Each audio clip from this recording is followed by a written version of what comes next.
ensure they reach those in need accordance to humanitarian principles. Although this is a new mechanism of assistance for Gaza, more, of course, must be done. Humanitarian conditions on the ground continue to deteriorate, and vital border crossings have closed at a time when moving more aid is critical. We are working tirelessly to surge assistance through all available means to address the impacts of this crisis. That's why the U.S. established a humanitarian maritime corridor to augment, not replace, ongoing efforts to scale the delivery of humanitarian aid by land. So let me be clear. We continue to press for all border crossings to be open for overland deliveries of aid, but more must be done to address the scale of need.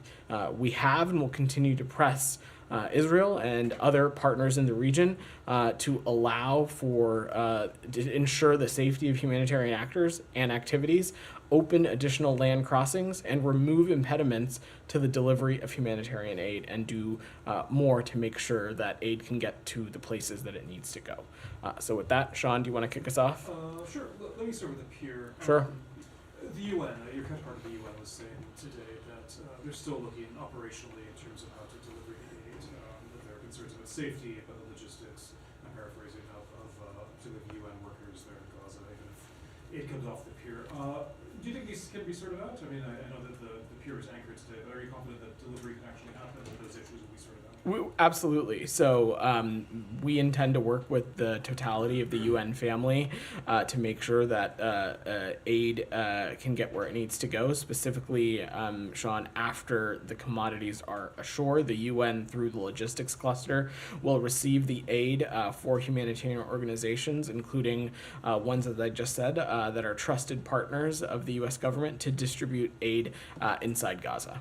But do you think they do have those safety assurances that they're ready to go as far as the U.S. is We're continuing to have those conversations. From our point of view, we believe that this is ready to go and for aid to start flowing as soon as possible.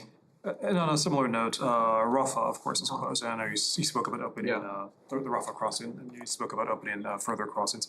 Prime Minister Netanyahu, I think it was yesterday, had some choice words for Egypt, saying that Egypt needs to act to open it. Egypt and also has responded quite forcefully, saying that basically truck drivers don't really want to go essentially through an Israeli checkpoint to get in. How confident are you that these issues can be resolved? Is the U.S. trying to do anything to solve this? Well, we're certainly confident that they can be resolved because they have been resolved at various instances over the course of this conflict. The U.S. supports Israel's right to defend itself and support taking every feasible measure to protect civilians. We are continue to be concerned that travel and the flow of fuel of aid into Gaza via Rafah has come to a complete halt, but we are continuing to work with the government of Egypt, with the government of Israel, to do everything we can to make sure that this gets open as soon as possible. You've heard me talk a little bit about this before, that there are, of course, legitimate security and operational concerns that are legitimate, and we're continuing to work through those processes. And do you agree that Egypt should just open it up, or do you think it's more complicated than that? Or is there work that needs to be done? Obviously, Sean, it is more complicated than just a simple, they should just open it up. But this is something that we're continuing to work directly with our partners in Egypt and our partners in Israel. There are obviously legitimate issues that need to be ironed out. The important thing is, and this is something we know that our partners in Israel and our partners in Egypt understand, Rafah is an important conduit for aid, for fuel, and for every day that it is closed, that is aid and fuel not getting in through that conduit. Just one more, I'll ask one. But just wondering if you have any reaction to the Arab League emergency meeting. Their two main takeaways: one, they want a regional summit or a peace conference on what's going on now, and also speaking of UN or UN-backed peacekeepers in the Palestinian territories. So let me say a couple things on that, Sean. First, in terms of any summit, I don't have anything to offer there beyond saying, this is something that we have engaged in regularly with our partners in the Arab world. You all are abreast of the engagements that the Secretary has, both in person as well as the engagements he has over the phone. We'll continue to talk directly with our partners in the Arab world. And as it relates to any security or peacekeeping force, we have first and foremost been focused on bringing a conclusion to this conflict. We have been having conversations with partners in the region about a post-conflict Gaza. Early on in this conflict, we've begun those conversations. Many partners, both in and out of the Arab world, share our concerns and share a willingness to play a constructive role when conditions allow. But there is a convergence among many of them that we need to see this conflict end. We need to see a ceasefire. We need to see hostages released. We need to see more humanitarian aid getting in, and we need to see the space for the diplomacy to happen to get us on a path for a Palestinian state and see some progress for the Palestinian people. So we're going to work through that process first.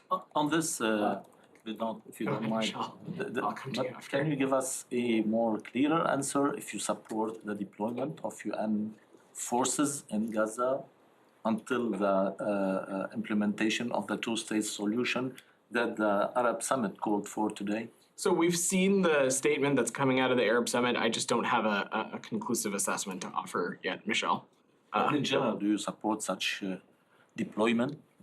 So look, this is something that we know that Israel is focused on in working to defeat Hamas. Candidly, the addition of additional security forces could potentially put that mission into compromise. But again, I don't want to get ahead of the process here, and we're just now seeing what the statement that's come out of this summit. Daphne, go ahead.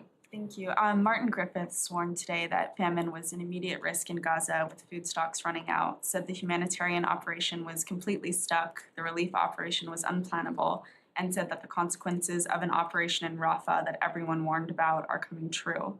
Do you agree with that assessment? So we are deeply concerned about the reports indicating worsening conditions and imminent famine in Gaza. Israel needs to do more to urgently provide sustained and unimpeded access for humanitarian assistance to enter both northern and southern Gaza, including facilitating efforts to get the right type of assistance to the most vulnerable. We have been very clear about our position on a major military operation in Rafah. While we, of course, support Israel's rights to defend itself, we believe a major military operation in Rafah would be a mistake. We have not seen that happen yet, but we're very concerned about an expanded operation in Rafah and what it could do to contributing towards the worsening humanitarian crisis. So we are going to continue to engage with our partners in Israel on this, discuss with them alternatives and other avenues, and we'll continue to have that conversation. And do you have an updated number on aid trucks getting into Gaza? So 228 trucks crossed into Gaza on May 15th, including 136 trucks from Jordan and Israel through Kerem Shalom and 92 trucks through Erez West. Additionally, the World Food Program collected 56 trucks worth of wheat flour at Erez West on May 15th. And then do you have any update on the group of American citizens who are doctors and medical professionals that had been stuck in Gaza since the closing of Rafah? So we continue to be aware of the reports of U.S. citizen doctors currently unable to leave Gaza. We, of course, continue to be concerned about their safety and well-being, as we are the safety and well-being of all U.S. citizens in Gaza. As you've heard me say, this is a very complex situation.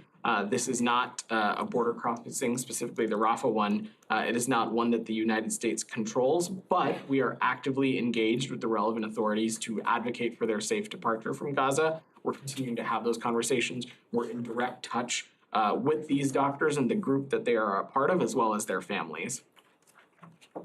Humanitarian front. I just want to repose this question, given your exchange just now with Daphne. I mean, it was a few days after the World Central Kitchen strike on April 1st that both the President and the Secretary have said that a change in U.S. policy would come if Israel didn't improve the humanitarian aid front. So it's a month and a half later. Are there any consequences being thought about, considered by the administration specifically in response to the humanitarian aid problem? Well, Olivia, I think it's important to remember, and you were here when Ambassador Satterfield came to this briefing. Actually, I'm not sure you were here. Not here, You were but not I read here. it. You were in Capri having a blast Sure.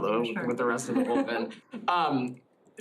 When Ambassador Satterfield was here, he spoke about the progress that we did see in that time period when it came to sustained humanitarian assistance. There, of course, has been a bit of a regression, given in large part due to some of the kinetic activity that we've seen around Kerem Shalom, kinetic activity that we've seen around the Rafah border crossing. And that is understandable. But simultaneously, we continue to press and engage directly with the Egyptians, with the Israelis, that we need to do everything we can to turn these border crossings on so that more sustained humanitarian aid can get into Gaza. And should we not see sustained progress, the president and the secretary were quite clear, and that that statement continues to ring true.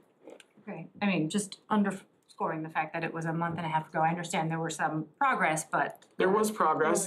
There was progress, and again, it is because of largely because of kinetic activity from Hamas. In fact, we have seen some of these border crossings unfortunately close, and we are working around the clock with our partners in Israel, with our partners in Egypt, as it relates to the Rafah one especially, to do everything we can to turn those back on. There's no timeline or deadline that you're working with. There was not a timeline or a deadline when we spoke about this at the beginning of April. This is a frank and direct. This is a frank and direct conversation that we'll continue to have with our partners in Israel, and we want to continue to see immediate and sustained flow. I obviously was able to provide some metrics here. We are seeing some positive steps in the right direction. The cooperation from a number of regional partners as it relates to the Maritime corridor will, of course, be a positive step in the right direction. We want to continue to see more, and we intend to raise that if we don't. Tangential but related, because the president and secretary also stressed the importance of establishing a better deconfliction mechanism. Yeah. So where do Israel's efforts on that stand, as you understand them? So I spoke a little bit about this the other day. This is something we continue to need to see from our partners in Israel. It is critical that Estelle is established to improve deconfliction, one that is reflective of enabling open and transparent communication channels between the IDF and other humanitarian partners, and that is something that we're going to continue to press them on. So just to be crystal clear, a deconfliction cell within the IDF does not currently exist, because there are pictures of Jack Lew getting a tour of something. There has been progress in some of those spaces, but we still need to see more, and I'm happy to see if we have a breakdown of what exists currently and what doesn't. And in fact, the IDF might be better suited to speak to efforts that they have in place versus not. I have one more with your and the press corps indulgence, just because the secretary said yesterday that it was imperative that Israel come up with a clear and credible plan for post-war Gaza. Obviously, you've seen comments from the prime minister. In response to those, do you have any indication that the current Israeli government, apart from the defense minister, is interested in crafting such a plan? So whether there is an interest in crafting a plan or not, I will let it to our partners in Israel to speak to.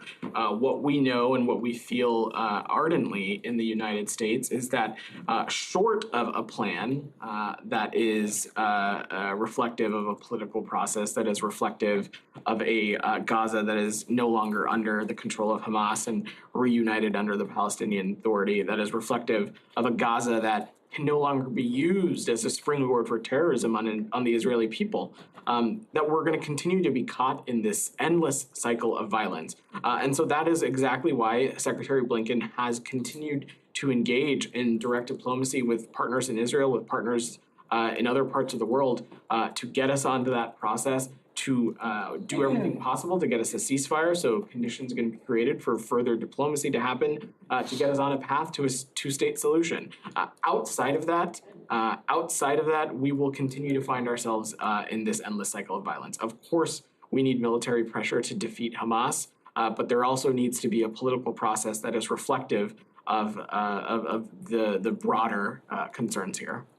Yeah, Janie, go ahead. Thank you, President. On China and Russia, regarding the summit meeting between China and Russia.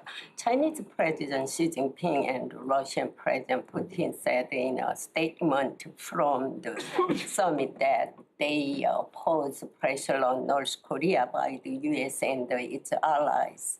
How will expectation about influence change as China and Russia defend North Korea? We've long felt that Russia and the PRC have a role to play in helping rein in and engage the DPRK when it comes to their provocative and reckless and malign and destabilizing behavior. We believe that Russia and the PRC have the capabilities and the channels and the relationships with the DPRK to do that directly through their own bilateral relationship, but also through multilateral fora like the Security Council as well. If Putin visited North Korea after his visit to China, the solidarity between North Korea and China and Russia will be further strengthened. How do you assess this? So I don't think it's about the solidarity between the DPRK and the Russia being further strengthened or not. We know that the DPRK has and continues to provide material support to the Russian Federation for their aggression in Ukraine. And so we continue to condemn that kind of action, and we'll continue to take appropriate action to hold actors accountable. Can I just ask a little bit more broadly about that? Sure. About Putin and Xi? Yeah, absolutely. What do you think of it? I mean, was there anything new? I mean, obviously they met right before the war, maybe after. But what do you see anything new about that? And particularly when it comes to Ukraine, President Xi made some talk about further one escalation, etc. Do you see anything new there? How do you see this conflict? So let me say a couple of things, Sean. First is that the People's Republic of China cannot have its cake and eat it too. You can't have it both ways. You can't want to have good, further, stronger, deepened relationships with Europe and other countries while simultaneously continuing to fuel the biggest threat to European security in a long time. And the importance of this is not just a U.S. position, it is one that is shared by our partners in the G7, our partners at NATO, our partners in the EU. Fueling Russia's defense industrial base, as the People's Republic of China has, not only threatens Ukrainian security, it threatens European security. And Beijing can't achieve better relations with Europe while also continuing to support something like this. I will also say that in just coming down, I saw something as it relates to what looked like a joint statement or some language coming out of this meeting that talked about, as you mentioned, concerns about escalation, wanting some kind of peace process or political solution to the conflict in Ukraine. From our point of view, the solution is simple. The Russian Federation can just leave Ukraine. It can leave the territories that it's in Ukraine. It can leave Crimea, and we'll have our peaceful solution. But time and time again, President Putin and the Russian Federation has indicated that they are not interested in doing that. Go ahead, Anne. So if I could go back to the aid workers, the medical workers in Gaza. You had mentioned that we don't control the Rafah border crossing. That's what's complicated it. But Israel does control Kerem Shalom. Why can these workers not leave Kerem Shalom and Israel allow other aid workers in to replace them? Is the complication on Israel's side, or is it? It's a complicated situation writ large. There What are the are complications? varying factors that go into where foreign nationals can depart from Gaza or not. Kerem Shalom is also not a border crossing that the United States controls. But we're engaging and advocating directly with our partners in Israel, with our partners in Egypt, for their safe departure, and that continues to be around the clock effort. And I'm not going to speak to it in more specificity, one for privacy reasons, but also given security sensitivities If I as could well. follow up to what Olivia was asking as well, as 3 weeks ago we had Ambassador Satterfield here saying we need to start doing more than just counting trucks. We're still counting trucks.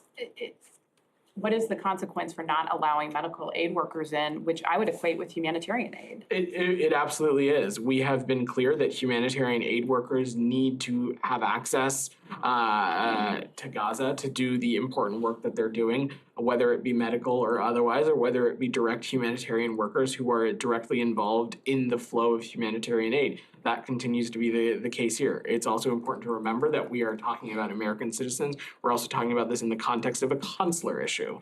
And so while it is great that they are humanitarian aid workers doing important work, they are American citizens also. They're American citizens first. And so we're talking about a consular issue and doing everything we can to make sure that we can get them to safety. That being said, we continue to believe that those working in this field of humanitarian aid and humanitarian issues need to have unimpeded access to do this important work. Rabia, go ahead. Thank you. Following up on these humanitarian aid Yeah. questions in Gaza, so in the NSM report, you say that Israel is not deliberately restricting aid, but you also say today that you continue to press Israel to allow entry of more humanitarian aid into Gaza. So if Israel is not restricting aid, then what prevents Israel from allowing more aid into Gaza? To do land crossings, considering that, these land crossings are under Israeli control. So, Rabia, there are, of course, legitimate logistical concerns and legitimate security challenges that sometimes need to be worked through. Let's remember that one of the reasons that aid was throttled from Kerem Shalom last week was because of kinetic activity from Hamas attacking Kerem Shalom and the surrounding region. So there are some of these legitimate security concerns that we need to work through. Israel has every right to its security and to ensure that the aid that is flowing within Gaza is flowing in a secure way, in a way that does not compromise their security further.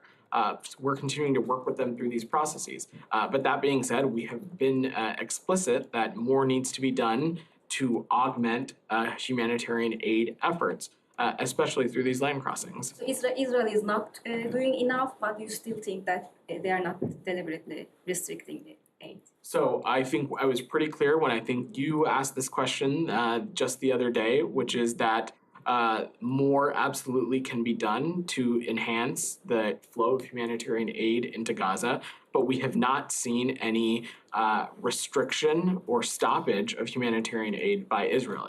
Aid is flowing into Gaza. I just gave your colleagues some metrics about aid that was flowing yesterday, and we'll continue to provide updates as frequently as we can. Saeed, go ahead. Thank you, Bidan. Sorry for being late. No, you're good. Very quickly on the aid, I don't know, maybe you touched upon it. Are you aware that the Israelis or Israeli settlers have destroyed or stopped 5 trucks from going in? I've seen some of those reports, Saeed. I can't offer. The Jordanians. I've seen some of those reports. I can't offer a technical assessment of where those trucks are in their path or their flow to their ultimate endpoint, or whether that aid was able to be rerouted or not. What I can say, though, is that humanitarian aid must not and cannot be restricted, stopped, or interfered with. And our partners in Israel need to do more to hold actors like this accountable when action is taken that is inconsistent with what we know is important, which is getting more humanitarian aid into Gaza. So what is your position on the Rafah crossing? At the present time, the status of the Rafah crossing. We just spent a lot of time talking about Rafah. I know you were tardy, but I will encapsulate it briefly for you, which is that we are working around the clock with our partners in Egypt and Israel to do everything we can to get the Rafah crossing open.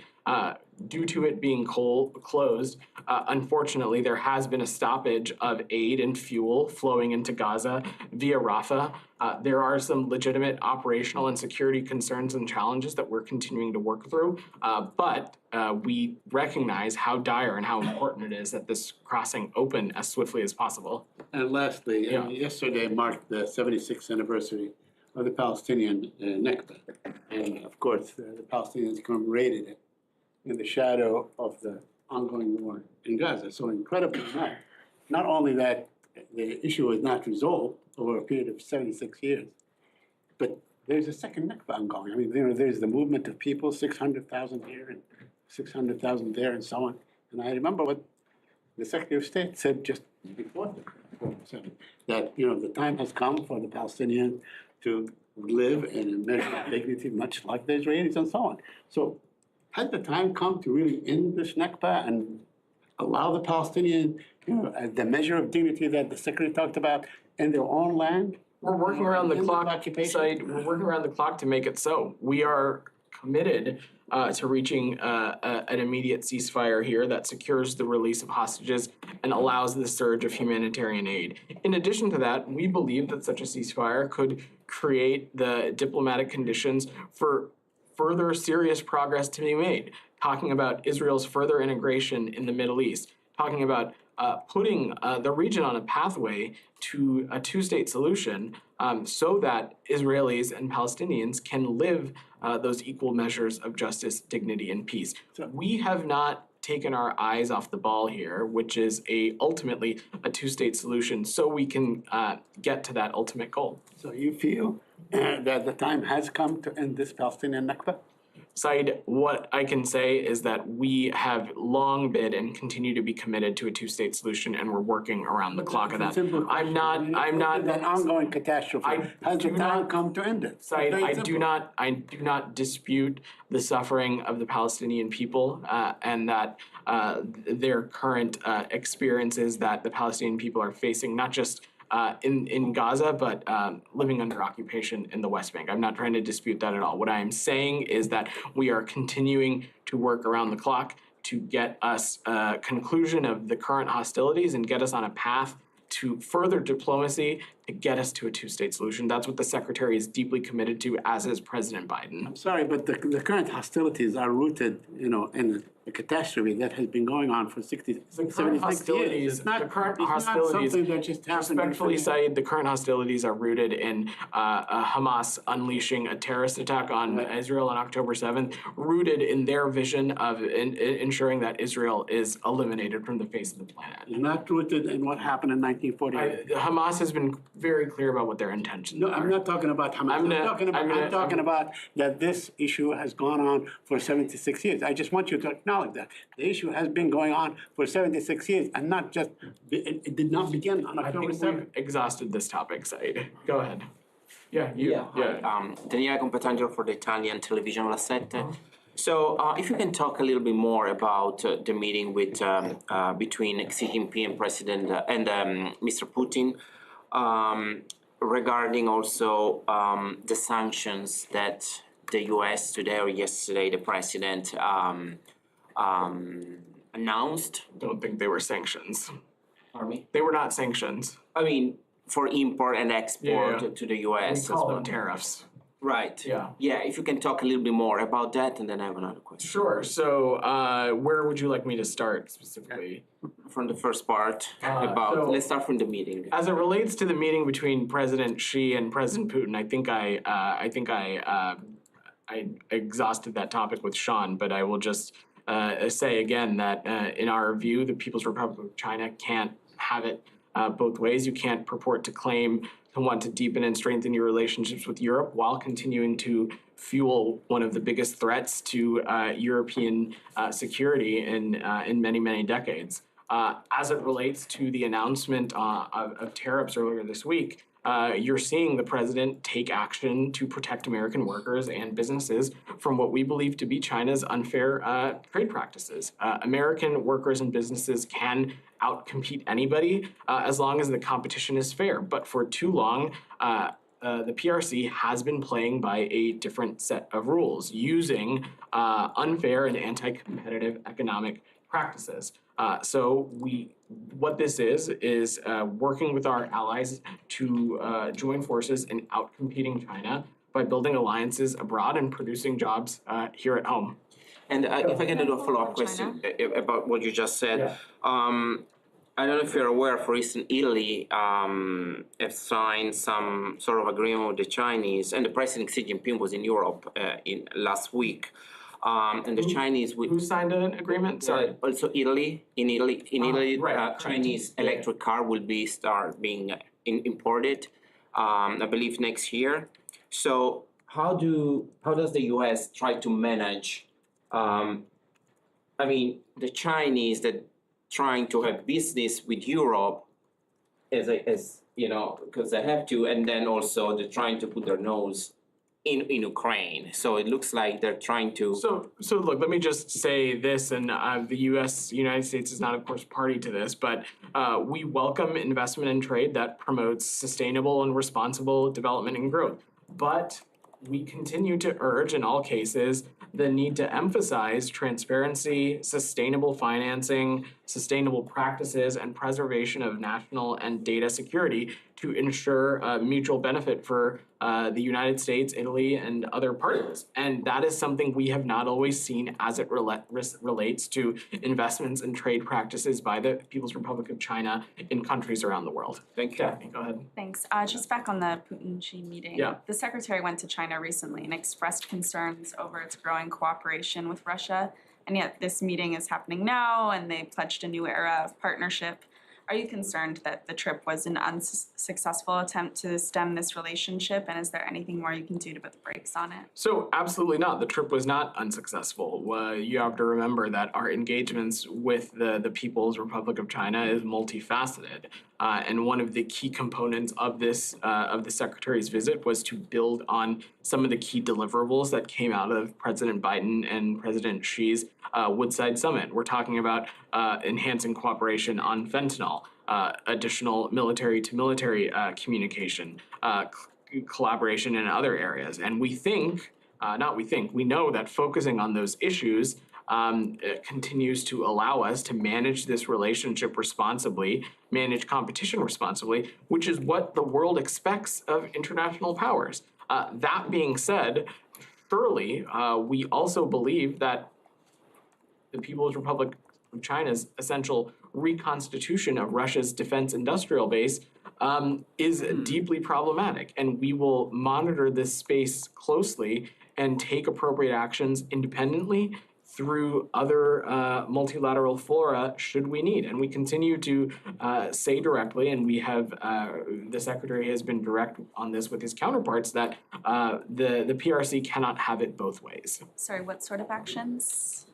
I'm saying we stand ready to take additional actions should necessary as it relates to the PRC and any entities for their further support of Russia and its aggression in Ukraine. So what sort of actions can? So I think I'm not going to preview actions from up here, Daphne. I think you've been covering the department long enough to know that. But the United States has a number of tools at its disposal to hold folks accountable. Alex, go ahead. On Ukraine, going back to Secretary's trip, he's back. I was wondering if you could give us some sort of his first-hand assessment and his level of concern on the situation in Kharkiv, just how serious it has become during the past couple of hours. So we spoke a little bit about this earlier this week, Alex. Obviously, the situation is incredibly dire. We know that this is a challenging time, but we are sure that military aid is also going to make a real difference on the battlefield. The Secretary yesterday announced $2 billion in additional assistance in foreign military financing to establish not just the Ukraine Defense Enterprise Program and further enhance Ukraine's capability to defend against Russia and its continued assault as well. If you're on Russia, if I may, the case of Gordon Black, there are reports on Russian media that he pleaded guilty. I don't want to dignify everything they said, but they said that he was accused of stealing from his girlfriend, but he admitted that. Is there any development on your end, any council access? There continues to be a limit to what I can say, Alex, given privacy considerations. This is a circumstance in which the department is continuing to seek consular access. We have not been able to obtain it yet, but when any American citizen is detained abroad, we ensure to do everything possible. We take their security and safety incredibly seriously, and most importantly, we continue to press for consular access, and that work is ongoing. Denied by now. As I've said, we are continuing to seek consular access. Olivia's had her hand up. One more follow-up, if I may. Also, Kurmashova, this week marks, as you know, 7 months since her wrongful detention. Any update on her case?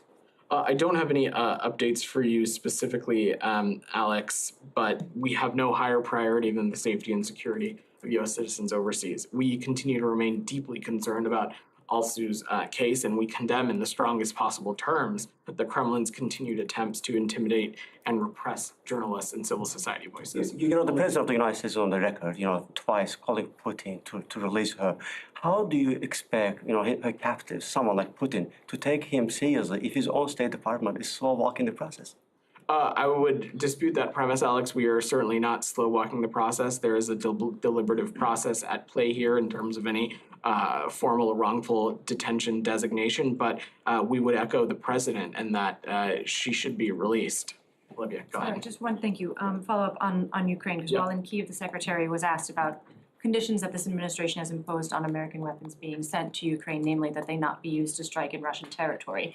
The secretary said that the U.S. had not enabled or encouraged such attacks, but then added that it was up to the Ukrainians to decide how to conduct this war. And to some, that sounded like it might have been a loosening of this policy. So I just wanted you to clarify whether there has been any change in how the U.S. is thinking about the weapons that it's sending to the Ukrainians. Could they be used to strike beyond Ukrainians? So certainly not a policy change. Our policy has not changed, and the secretary was clear about this. We do not encourage or enable strikes on Russian territory, but repeatedly we've also said that Ukraine ultimately makes its own decisions about its military strikes and its operations. And that continues to be the case. Would they face consequences if they used American weapons to strike? You know how I feel about hypotheticals, Olivia, so I'm just gonna leave it at that. Go ahead, you had your hand up in the back. Thank you, Vedant. Mark Stone from Sky News.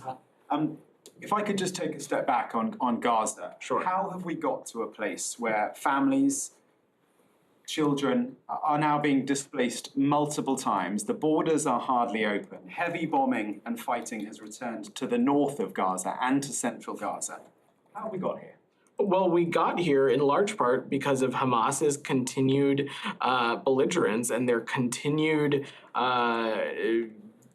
choice to use civilians as human shields, and their choice to... How long can you only blame Hamas for this? Because that seems to be what you do an awful lot. Hamas should take a huge amount of blame, of course. But what about the other side? We have been very clear, and I have been clear from this podium, as has the Secretary and has Matt, when Israel or any partner or any ally has done something that we have felt not meant the mark, or when we have seen actions that are inconsistent with our values, or seen actions that are inconsistent with our goal for the region, we have not hesitated to speak to them. So I kind of reject your premise there. And as it relates to blaming Hamas, let's not forget that, again, Hamas is a terrorist organization. They have stated it is their intent to destroy Israel, to erase Israel off the face of the planet. They've also said that they would like to conduct an October 7th over and over again if they could. And when we talk about ending this conflict, it is Hamas that has continued to move the goalpost. It is Hamas that has continued to not take the deals that have been on the table that would have allowed for this conflict to reach a ceasefire, that would have allowed for hostages to be released. So if I can follow up, the premise of your answer seems to be, your first answer seems to be that the Americans have been talking, have been influencing. What are American words worth these days? What is American influence worth? I think American influence is worth quite a bit, and it is because of American engagement and American leadership and American diplomacy, specifically by this secretary and by this president, that we have seen things unfold in a certain way. We have seen humanitarian aid be unlocked. We have seen things like this new maritime corridor be accomplished. I am certainly not trying to say that it is enough, but it is a step in the right direction. Let's not forget that at the beginning of this conflict, there was close to little humanitarian aid flowing into Gaza at all. And it is because of Secretary Blinken and President Biden that we are trending in a different direction. But we're not. It's going backwards. The fighting has returned. The borders have shut. People are being displaced repeatedly. Things are plainly going backwards, not forwards. We have been clear that there needs to be some progress made as it relates to some backward steps in the past couple of weeks, but there has been a sustained period in which we saw an increase of humanitarian aid, and we're going to continue to work that directly. Nick, go ahead. On Cuba, state removed Cuba from the list of countries not fully cooperating against terrorism. That's right. Can you explain a little that rationale, and also is this a prelude to Cuba no longer being considered a state sponsor? Let me start with that second part first. So the designation of a state sponsor of terrorism is a totally separate process from an NFCC certification. There have been countries certified as NFCCs without being designated as state sponsors of terrorism, and vice versa. U.S. law establishes specific statutory criteria for rescinding any state sponsor of terrorism designation, and any review of Cuba's status on this would need to be based on the law and the criteria established by Congress. So to take a step back on this NFCC process, the department determined that the circumstances for Cuba's certifications as a not fully cooperating country have changed from 2022 to 2023. First, Cuba's refusal to engage with Colombia on extradition requests for National Liberation Army members supported Cuba's NFCC certification for 2022. In August of 2022, pursuant to an order from Colombian President Petro, Colombia's Attorney General announced that arrest warrant would be suspended against 17 ELN commanders, including those whose extradition Colombia had previously requested from Cuba. Moreover, the U.S. and Cuba resumed law enforcement cooperation in 2023, including on counterterrorism. Therefore, we've determined that Cuba's continued certification as a not fully cooperating country was no longer appropriate. I will also say that, just since you've given me the opportunity, Nick, sales of defense articles to Cuba will continue to be restricted under Section 40 of the Arms Export Control Act, given Cuba's status as a state sponsor of terrorism. Moreover, Cuba remains subject to a incredibly comprehensive embargo still. Can I just follow up on that? Sure. I mean, Pompeo, when he added Cuba back to the list, he explicitly raised the ELN issue as a reason that it was being added to the state sponsor of terror. I realize there's a different process for that, but the Cubans have said that this is, a political decision to keep them as a state sponsor. I mean, is it? Why? How can they still be considered a state sponsor of terrorism if they are cooperating on counterterrorism, as this report said? So you can be a cooperator on counterterrorism, but we still believe that there are actions that they are undertaking that are of the support of terrorist activities. I'm not going to get into those specifically from up here. But again, Sean, should any statutory criteria change on rescinding the SST designation, we would work on that based on the law and the criteria established by Congress. Just is there anything specifically you need them to do to remove that? I just wouldn't speak to the deliberative process on that from up here. Go ahead. Thank you. Yeah. Okay. Yes. Thank you, Matt. Thank you, Badan. Thank you. After the meeting with the visiting Assistant Secretary Donald Lu, Bangladesh's ruling Prime Minister advisor, told the reporters that White House and the State Departments are very much willing to remove the sanction as US imposed sanction on RAB, Rapid Action Battalion, for the extreme violation of human rights and extrajudicial killing. So he said that the State Department and White House working to remove the sanction. Those claims are false. The U.S. is not withdrawing sanctions against the RAB. Those claims are false. Sanctions are intended to change behavior and promote accountability. And one more, he said I'm going to work. I have a hard out, so I'm going to try to get to as many people as I can. Go ahead. So first, can you confirm that the administration has notified Congress of a $1 billion arms package for Israel? I just wouldn't speak to arms transfers that have not been formally notified to Congress. I wouldn't speak to those from up here. And when will aid begin going through the pier? You missed my top projects, and you were late. And I apologize for being late. So what I had said at the beginning was we hope that aid will begin flowing very soon. It will be pre-screened in Cyprus and then on its way to Gaza. And finally, what's your reaction to South Africa telling the ICJ that Israel's, quote, genocide has continued at pace and has reached a new and horrific stage, end quote? We have been pretty clear about the fact that we do not believe that what is happening in Gaza is genocide, and we continue to believe that those claims are unwarranted and false. Go ahead. Thanks, Vadan. Two questions on Turkey. Okay. Today, a Turkish court convicted former leading officials from the pro-Kurdish HDP party, including the jailed Kurdish leader Selahattin Demirtas, to more than 40 years in prison for instigating the 2014 protest triggered by an Islamic State attack on the Syrian Kurdish town of Kobani. I was wondering if the State Department has any comments on this verdict. So we're continuing to monitor that situation, Gita, but let me check with the team and see if we have anything more specific for you. Okay, one just follow up, Michelle. Yeah. Demetrius on the HDP. Got a little was dynamic duo here. was included in the State Department's 2023 annual Human Rights Country Report. In Section 3, freedom to participate in the political process. Do you think the verdict today is a violation of human rights? So let me just say we will raise and discuss human rights with all of our partners bilaterally. That, of course, continues to include Turkey. But again, on this specific situation, I'm going to check with the team before I offer anything more specific. Michelle? Yeah, thank you. I have two questions. Yeah. Saudi Crown Prince has met today with the Syrian president in Bahrain.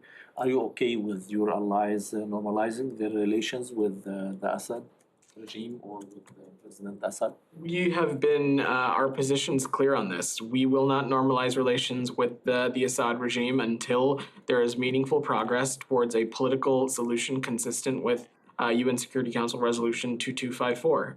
We engage consistently with Arab League members, encouraging them to press and push the Assad regime to make meaningful change. We are, of course, skeptical for obvious reasons of the Assad regime's willingness to take steps of what is necessary to resolve the Syria's crisis and take steps that are in the interest of the Syrian people. But we are aligned with our Arab partners on the ultimate objective here. And second, The Guardian has reported that the U.S. Gave a green light to Saudi Arabia to revive a peace deal with the Houthis, despite their ongoing attacks on commercial ships. Can you confirm? That is completely inaccurate and reflective of Houthi propaganda. We've been clear and consistent. The U.S. supports peace in Yemen, but a peace agreement can only proceed after the Houthis stop their reckless attacks on international shipping in the Red Sea and surrounding waterways. All of our partners are united around the need for Houthi attacks to cease before an agreement can be signed. Thanks. Go ahead in the blue. Thank you so much, President. Igor Nemushkin, News Agency. So regarding Ukraine and Russia, the U.S. Secretary of State Antony Blinken, during his last visit to Kyiv, stated that the United States is set to use the power given by Congress to seize frozen Russian assets to Ukraine's recovery and reconstruction. May I kindly ask you to clarify when the U.S. is up to start using assets, in what particular way, and what is the current status of discussions with other G7 members? So I'm certainly not going to assign a timeline to that. What I can say is that we're continuing to consult closely with not just Congress, but other G7 and European partners, ensuring that we're looking at processes that are consistent with their legal system as well as consistent with ours. And I'm just going to leave it at that for now. DR, and then we probably got a wrap today. Thank you, President. Two questions on Assistant Secretary Payet's visit to Baghdad and Arabia. He was in Baghdad yesterday and met with the Iraqi Prime Minister and discussed the Iraqi energy independence from Iran. So are you satisfied with the Iraqi government's steps in this regard? And do you believe Iraq could achieve this energy independence from Iran? So Assistant Secretary Pyatt's visit reflects the important strides that we believe Iraq has made to secure its energy independence. And these efforts are important for Iraq and for Iraq to end Iranian natural gas imports and to meet its climate commitments. Assistant Secretary Pyatt is also encouraging federal government to better integrate the IKR's gas resources into its overall energy independence plans. We believe that Iraq is making progress, and over the past decade, Iraq has doubled its electricity generation. In March, Iraq activated its electricity interconnection with Jordan. Gas capture projects are coming online this year that will also significantly reduce Iraq's need to import Iranian gas. And it's been a year that we are working and encouraging Iraq to resume the IKR oil exports to ITP. And what you announced in your statement is that to offset decreases in Russian oil export to Europe. So why this hasn't happened? Why you couldn't convince the Iraqi government to resume that on export, as it's matter to the energy supply, it's matter to American companies, it's matter to. We continue to engage directly with officials in Baghdad, officials in Ankara, officials in Erbil, as well as with U.S. companies that are affected by the stoppage on reopening the ITP pipeline, developing multiple routes for Iraqi energy to flow into global markets. It's a common interest of ours. All right, thanks everybody. Thanks everybody. Briefing that you forgot me. This is very shameful attitude. The frontier pays federal and state taxes. I pay those taxes. You should.